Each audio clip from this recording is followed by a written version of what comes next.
So why sign an artist that would promote that? But I have to, I can't give up on people. Don't you think that's hypocritical though? You're saying it's opportunistic. Yeah, I got people to feed. I got a business to run. Over the last few days since Kanye shook up the world, it seems like all celebrities, and really a lot of black celebrities, have been turning against Kanye. Now, we all know about the Drink Champs interview being deleted. We know Nori apologized. A lot of people didn't agree with his apology, but nevertheless, he did it. Well, here's a clip right here, right, that I think from the Drink Champs interview that I think is one of the clips, one of the instances, right, that got the interview taken down. I want to play the clip in its entirety of what Kanye said, and then I want to kind of compare and contrast and really just give the unadulterated truth about the whole situation, what's going on with Kanye West, right? It's your brother, Oh God, man. Hey, this video is brought to you by hiphopun.com. Hiphopun.com is our official website. Go to the top line of the description box and go check the website out. All right, here's the clip that I think I got the interview. I talked about Rick Rubin. I talked about the 808. The chakras is real. Now, I'm gonna say some anti-Semitic shit. I'ma fuck your bitch. I'ma kill this nigga. That's the real anti-Semitic shit that the Jewish people get paid off of. I don't know what's this opioid thing, man. They seem like they're making it cool to be drinking lean and syrup, and it's the most dangerous. It's the most dangerous thing that's facing our society. So why sign an artist that would promote that? But I have to. I can't give up on people. Don't you think that's hypocritical though? You're saying it's opportunistic. Yeah. I got people to feed. I got a business to run. You're gonna make Dame Dash take this clip and call you a culture vulture. Shout out to Ali from the Saint Lunatics. I actually seen this clip on his Instagram, and when I seen it, I put the eyes up. I'm like, oh, I gotta talk about this. I'ma kill this nigga. That's the real anti-Semitic shit that the Jewish people get paid off of. I don't know what's this opioid thing, man. They seem like they're making it cool to be drinking lean and syrup, and it's the most dangerous. It's the most dangerous thing that's facing our society. So why sign an artist that would promote that? But I have to. I can't give up on people. Don't you think that's hypocritical though? You're saying it's opportunistic. Yeah. I got people to feed. I got a business to run. You're gonna make Dame Dash take this clip and call you a culture vulture. Shout out to Ali. So wasn't this Ye's whole point the whole time? He was saying they have bought the black voice. So if you are the producer and you pretty much have control over the narrative to say, no, I don't think you should put this kind of music out. You should more likely cater to this type of message.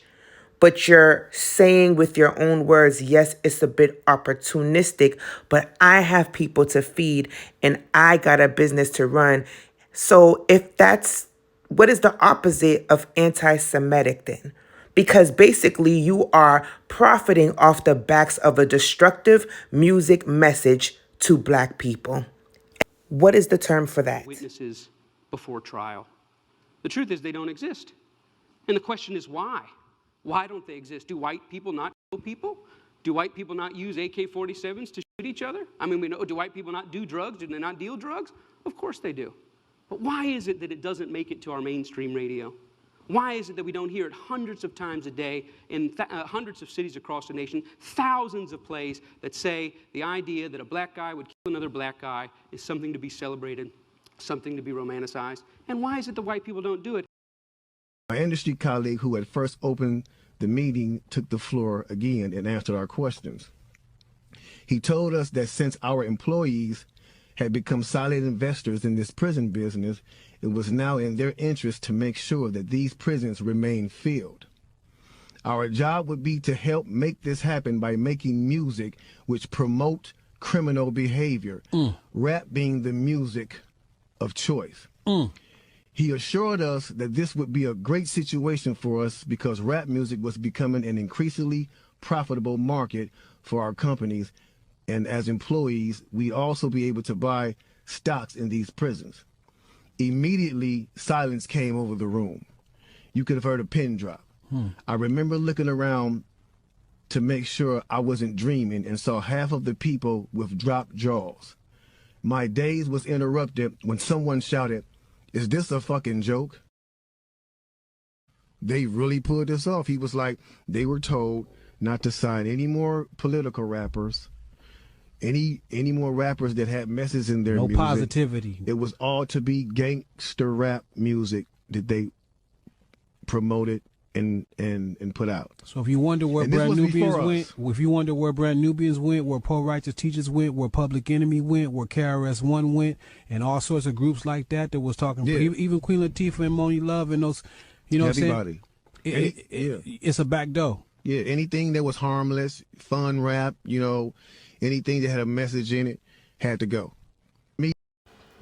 So based off what you guys just heard, you see that the destruction of the black community via music and the programming of music to your psychological mind has been in the works for many, many years now, decades already. You see what I'm saying? And so the thing that bothers me is when people want to come to him. What Kanye's doing is raising the consciousness and the awareness for people who don't already know this, because a lot of us already knew this. But for the ones who are new to this information and don't know, do your due diligence, because what he's saying is absolutely correct. There is a programming going on. There is a control going on. There is a purchasing and suppression of the black voice going on. And so if we're going to use words like anti-Semitic, then what is the terminology that we as a black community can use for the people who have been doing this to us and our people for a very long time? What is the word in the title that can be used for that? And what is the repercussions to the communities that are partaking in that and capitalizing